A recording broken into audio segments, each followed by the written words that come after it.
Combien de fois on attend que les autres valident notre choix alors que leur vie ne nous fait pas triper en fait? Combien de fois on attend que des personnes valident notre décision alors que la vie qu'ils ont ne nous fait pas rêver? On n'en veut pas de cette vie-là. Si tu n'en veux pas, arrête d'attendre qu'ils valident tes choix.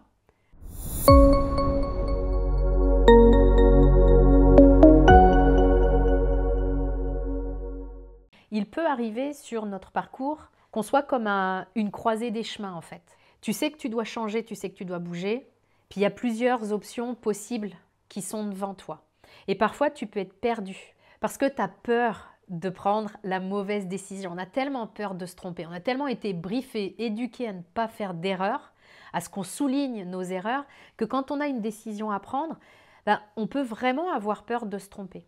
Et je pense qu'il y a des questions qui peuvent vraiment nous aider à avoir de la clarté par rapport à ça. C'est de prendre de la hauteur, parce que comme le disait Einstein, tu ne peux pas résoudre un problème avec le même niveau de conscience que celui qui l'a créé. Donc à un moment donné, si tu restes dans ton niveau de conscience actuel, avec tes blocages actuels, tes schémas, tes injonctions, avec tout ce joli paquet là qui tourne dans ta tête et qui crée de la confusion, tu t'y retrouves plus. Puis si tu as tellement peur de prendre la mauvaise décision, la probabilité est très forte que tu ne décides pas. Parce qu'on n'est souvent pas conscient que ne pas décider, c'est une décision. Ne pas bouger, ne pas réussir à prendre de décision, c'est une décision. Attendre que la vie décide pour toi ou attendre que les autres décident pour toi, c'est un mode de décision. Évidemment que ce n'est pas le meilleur chemin pour aller vers une vie consciente et une vie pleinement épanouie, mais c'est une décision. Donc si tu veux sortir de ce niveau de conscience-là pour prendre un peu de hauteur et avoir de la clarté là où aujourd'hui tu n'en as pas, la question de quelle est la décision que tu pourrais prendre aujourd'hui et dont tu serais fier dans 2 ans. Vous allez voir que cette question-là amène vraiment beaucoup plus de clarté. De même que la question de qu'est-ce que tu ferais aujourd'hui si tu n'avais pas peur. Moi, le nombre de séances de coaching où j'ai pu avoir un client qui me dit mais là je ne sais pas du tout quoi faire vraiment, et puis qui m'explique parce qu'il y a un vrai raisonnement derrière, hein. Parce que si je prends ce chemin-là, ouais mais il risque de se passer ça, etc. Vraiment il y a un vrai raisonnement, mais il y a un tel raisonnement qu'à un moment donné c'est complètement verrouillé. Quand à ce moment-là, je lui dis qu'est-ce que tu ferais là si tu n'avais pas peur? La réponse commence généralement de la même manière, elle est en mode oh bah si j'avais pas peur, donc tout de suite même le corps prend du recul en mode oh bah si j'avais pas peur je ferais ça. Ça veut dire que la réponse, tu l'as. Si tu t'appuies sur ces 2 questions, qu'est-ce que tu ferais si tu n'avais pas peur? Et quelle est la décision que tu peux prendre aujourd'hui, dont tu seras fier dans 2 ans? Ça te permet vraiment d'avoir beaucoup plus de clarté. Alors après, ça ne fera pas tout. Parce que parfois, tu l'as la réponse. Tu sais très bien ce que tu devrais faire. Et d'ailleurs, dans l'immense majorité des cas, quand on se dit qu'on ne sait pas du tout quoi faire, ce n'est pas vrai. On a des peurs, on ne voit pas comment on va faire, on ne s'en sent pas capable, on voudrait être sûr et certain de prendre la meilleure décision, mais au fond de nous, on sait très bien ce qui nous appelle.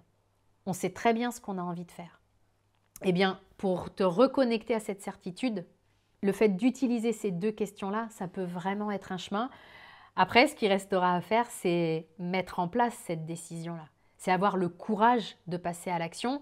Ça, c'est dans une seconde étape, mais évidemment que c'est plus facile d'être motivé et de passer à l'action quand tu es sûr de ton choix. Et pour moi, les 2 questions dont on vient de parler sont vraiment des questions qui vont t'amener à t'ancrer dans ton choix, à avoir de la certitude. Il faudra te rappeler de ça, te rappeler que c'est la bonne décision pour toi.